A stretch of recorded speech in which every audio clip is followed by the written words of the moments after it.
त्रिवेदी भी बने हुए हैं।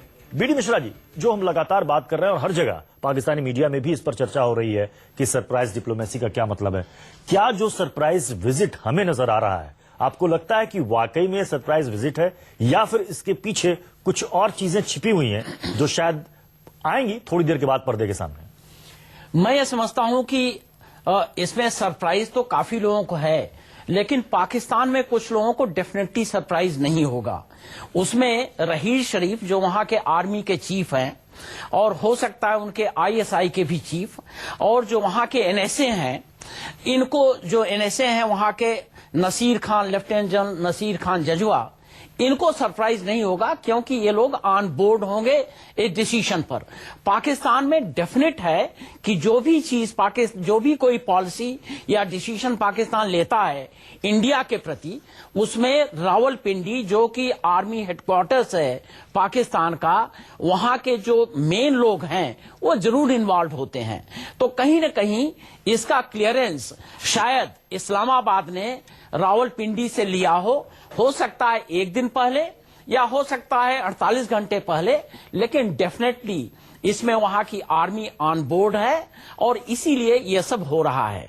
मैं ये समझता हूं कि शायद यह जेस्चर आर्मी वाले भी वहां यह समझ रहे हैं कि उनका इतना इन्वॉल्वमेंट है उनके वेस्टर्न बॉर्डर पर, उनके इंसर्जेंसी में, और उनके जो आर्मी की वहां की एक इमेज है उसमें भी ये समझते हैं कि अगर कोई पॉजिटिव डिप्लोमेसी इंडिया के साथ हो तो शायद उनके लिए भी कारगर हो। यहां पर कहीं मैं ये समझता हूं कि उनके आर्मी का कुछ न कुछ इसमें जरूर लेना देना है, नहीं तो ऐसी विजिट हो नहीं सकती। अभी लगातार इंटरनेट पे, गूगल पर आप सर्च कर रहे थे, खबरें आप पढ़ रहे थे, रहील शरीफ संडे को कहां थे? काबुल में थे शायद। जी बिल्कुल। देखिए, ये अपने आप में अजीब संयोग है कि प्रधानमंत्री मोदी काबुल की यात्रा पर पहुंचते हैं और उसके ठीक पहले पाकिस्तान के सेनाध्यक्ष भी काबुल में हैं और वो अपनी यात्रा पर हैं, प्रधानमंत्री अपनी यात्रा पर हैं, और उसके बाद से अचानक ये बात सामने आती है। और जैसा कि ब्रिगेडियर साहब कह रहे थे, कोई भी ऐसा फैसला जो कि भारत के संदर्भ में लिया जाता है पाकिस्तानी सरकार के द्वारा, उसमें कहीं ना कहीं कंकरेंस होती है आर्मी की, आईएसआई की खासतौर पर। तो ऐसे में अब दोनों के बीच संयोग क्या है? क्या ये जो है कंकरेंस काबुल में मिला है या कैसे हुआ है? क्योंकि देखिए, इंडियन एस्टैब्लिशमेंट में इस यात्रा की जानकारी प्रधानमंत्री के डिपार्चर से पहले किसी को नहीं थी। काबुल जाएंगे इस बारे में जानकारी आ गई थी, लेकिन ऑफिशियल लेवल पर यह बताया नहीं जा रहा था कि काबुल वो लैंड करेंगे। लेकिन अचानक ये सब कुछ हो रहा है। कह सकते हैं कि एक सुखद आश्चर्य है, लेकिन आश्चर्य तो है ही। आश्चर्य तो है ही। चलिए, मोदी के लाहौर जाने पर कांग्रेस ने कहा है कि मोदी वही कर रहे हैं जिसका वो विरोध करते आए हैं। कांग्रेस नेता राजीव शुक्ला से बात की न्यूज़ 24 संवाददाता रमन कुमार ने। प्रधानमंत्री नरेंद्र मोदी पाकिस्तान के प्रधानमंत्री नवाज शरीफ को जन्मदिन की बधाई देने के लिए खुद लाहौर पहुंचने वाले हैं। हमारे साथ कांग्रेस के वरिष्ठ नेता राजीव शुक्ला हैं। सर, इससे पहले कई बदलाव आए। सरकार जब बनी नरेंद्र मोदी की, ये कहा गया कि टॉक और टेरर साथ साथ नहीं हो सकते हैं। हुर्रियत के नेताओं से जब मीटिंग हुई उसके बाद बातचीत कैंसिल कर दिया गया। अब सुषमा स्वराज पाकिस्तान गई, इसके तुरंत बाद अभी प्रधानमंत्री ने खुद ट्वीट किया कि वो नवाज शरीफ को बधाई देने के लाहौर पहुंचने वाले हैं। आपको लगता है कि डिप्लोमेसी में बदलाव? मुझे तो जबरदस्त बदलाव लग रहा है।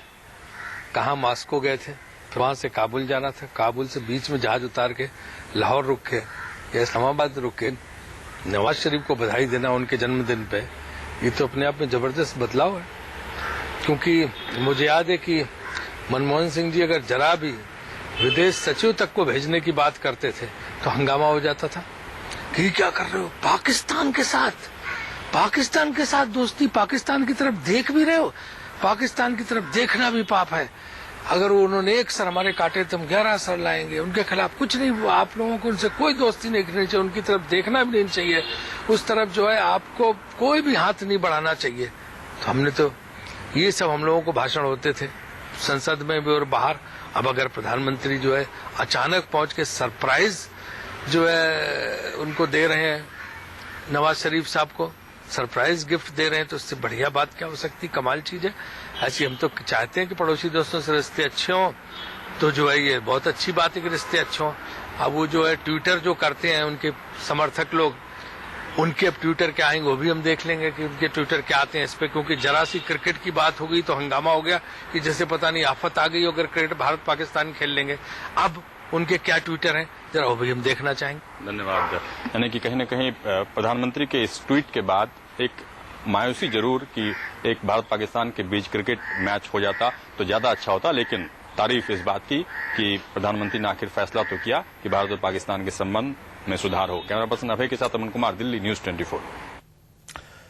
तो कांग्रेस इस पर तंज भी कस रही है कि अचानक से इतना जबरदस्त बदलाव कैसे हो गया। जब हमारी सरकार थी उस वक्त विदेश सचिव स्तर की बातचीत की भी पहल की जाती थी तो कहा जाता था कि आप पाकिस्तान से कैसे बात कर सकते हैं, माहौल ठीक नहीं है। बीडी मिश्रा जी, सवाल यहां पर जो कांग्रेस उठा रही है, बाकी अन्य पार्टी भी उठा रही है, जेडीयू भी उठा रही है कि ये अचानक से इतना जबरदस्त बदलाव पाकिस्तान के साथ अपने रिश्तों को लेकर, कूटनीतिक बदलाव, ये अचानक से बदलाव आया या फिर ये माने कि पेरिस के बाद इसकी धीरे धीरे क्रमतर इसको कहें क्रमशः उसकी शुरुआत हो चुकी थी। मैं अगर माजी की बात करूं, पास्ट की बात करूं तो शायद वो राजनीति होगी, और मैं अगर प्रेजेंट की बात करूं तो हकीकत है, और अगर मैं फ्यूचर मुस्तकबिल की बात करूं तो फौजी एक बात करने का तरीका होता है। मैं तो ये देखना चाहूंगा कि भारत और पाकिस्तान के बीच में रिश्ते सुधरें, और जो हमारी आर्म्स की रेस है जिसके लिए हम $बिलियन खर्च करते हैं, पाकिस्तान और हम भी, और अवाम के लिए कुछ नहीं खर्च होता है, वो अगर सुधरे तो अच्छा होगा। मैं समझता हूं कि पहल अच्छी है।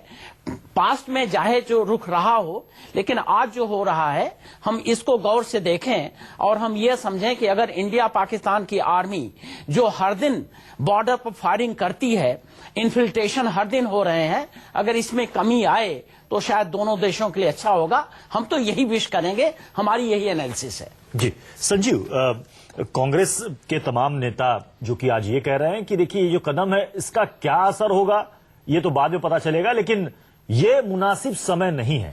और साथ ही जब मनमोहन सिंह की बात भी उनसे की जा रही कि एक वक्त मनमोहन सिंह ये कहा करते थे कि नाश्ता अमृतसर में, लंच लाहौर में और डिनर काबुल में। मैं चाहता हूं कि ऐसा माहौल बने अपने पड़ोसी मुल्क से, लेकिन ऐसा 10 साल में माहौल नहीं बना कि हम पाकिस्तान जाएं। सवाल है कि माहौल बनेगा कैसे? पहल होगी तभी माहौल बनेगा। अगर ये पहल हो रही है तो क्यों ना इसे अभी सकारात्मक रूप में लिया जाए। लेकिन आपने ये भी देखा होगा कि 10 साल पूर्व प्रधानमंत्री मनमोहन सिंह नहीं जा पाए पाकिस्तान, तो उसके पीछे भी वजहात थी। कुछ ऐसा जो माहौल था वो नहीं था जिसकी वजह से वो जा पाते। लेकिन जहां सवाल ये उठता है कि अगर उस वक्त वैसे हालात थे तो आज हालात में 3-4 महीनों में ऐसा क्या बदला है, ये सवाल देखिए डिप्लोमेटिक लेवल पे होगा। इसका सियासत से कोई खास लेना देना नहीं है, क्योंकि हमें अगस्त 25 याद है जब ये तय हुआ था कि एनएसए लेवल की बातचीत होगी, बातचीत नहीं हुई थी, इसलिए कि कोई एक दृष्टिकोण था कि अगर तीसरा पक्ष मान लिया जाता है, हुर्रियत को वो आते हैं तो हम बात नहीं करेंगे। यही अगस्त 25 2014 में भी था जब फॉरेन सेक्रेटरी लेवल की बातचीत होनी थी और वो भी नहीं हुई थी। और ये जो पिछला 1.5 साल सरकार का रहा है, एनडीए सरकार का, उसमें पिछला 1.5 महीना यूं कहें कि अचानक से तेजी से घटनाक्रम बदल रहा है। जो पेरिस है वो ज्यादा दिन की बात नहीं है, 30 नवंबर की बात है। अब 30 नवंबर को पेरिस में जिस तरह से, और बॉडी लैंग्वेज भी अपने आप में बहुत मायने रखती है। प्रधानमंत्री मोदी नवाज शरीफ को कुछ समझा रहे हैं और वो जो गुफ्तगू है वो ये समझाने की भी कोशिश लगती है कि देखिए हमारे हक में क्या है। और उसके बाद अचानक इस पेरिस की बातचीत के बाद वो आता है संदर्भ जिसमें बैंकॉक में मुलाकात होती है। बैंकॉक में मुलाकात होती है दोनों एनएसएस की, वो मुलाकात जो कि नहीं हो पाई थी भारत में, और वो बैंकॉक में हो जाती है। और बैंकॉक की यात्रा के बाद सुषमा जी चली जाती हैं Islamabad, heart of Asia Afghanistan पे वो कॉन्फ्रेंस इस्लामाबाद में, वहां बातचीत हो जाती है। और उसके बाद फिर ऐसा होता है कि प्रधानमंत्री जाएंगे तो सही, लेकिन इतनी जल्दी चले जाएंगे। तो ये जो सब कुछ लगातार धड़ाधड़ जिसे हम कहते हैं वो होता जा रहा है। ये जो धड़ाधड़ शब्द होते हैं जिसे हम एक सरप्राइज विजिट या सरप्राइज डिप्लोमेसी कह रहे हैं, कहीं ना कहीं इसकी शुरुआत 1-1.5 महीने के घटनाक्रम को देखकर लगता है कि हो चुकी थी। संकेत कहीं ना कहीं से मिलने लगे थे कि अब आगे भारत और पाकिस्तान के रिश्तों में जो गर्माहट आनी है वो तेजी से बदलेगी। हमारे साथ शिवशंकर मुखर्जी, पूर्व राजनयिक, वो भी हमारे साथ जुड़ चुके हैं। शिवशंकर जी, मैं आपके पास आऊंगा, लेकिन एक छोटे से ब्रेक के बाद हम ये समझने की कोशिश करेंगे कि जैसे बार बार हम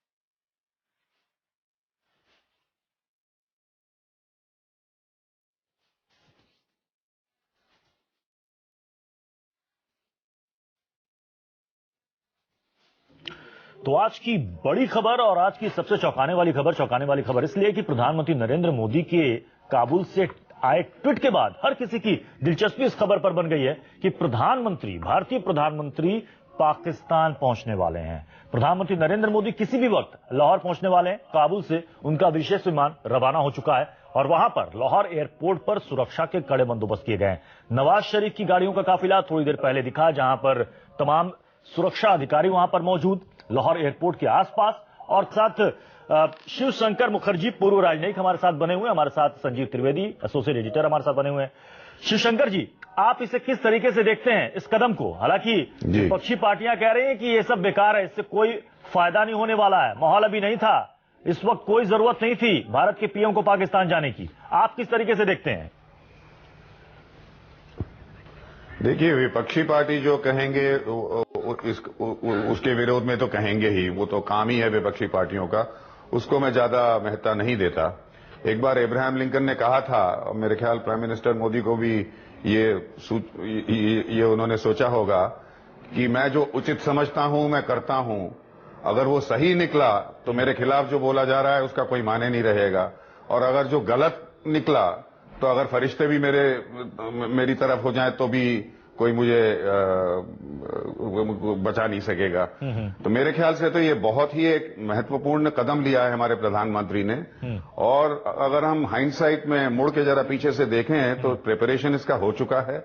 पेरिस, उसके बाद बैंकॉक, और वो भी मीडिया ग्लेयर और ऑपोजिशन के ग्लेयर से अलग, और उसके बाद ये जो अभी जो अनाउंसमेंट हुआ जिसने सबको सरप्राइज कर दिया है। हाँ। मेरे ख्याल से तो ये पाकिस्तान और भारतवर्ष के जो रिश्ते रहे हैं, जो टोटल लैक ऑफ ट्रस्ट है, युद्ध हो चुके हैं, इसमें हाईएस्ट पॉलिटिकल लेवल से और बहुत अगर यानी आपके मुताबिक ये अच्छी पहल है, पुश न हो दोनों तरफ से, तो ब्यूरोक्रेटिक लेवल से ये वो नहीं होगा।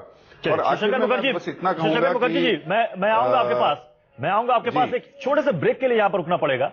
ब्रेक के बाद भी इस बड़ी खबर पर हम लगातार बने हुए हैं। एक छोटा सा ब्रेक।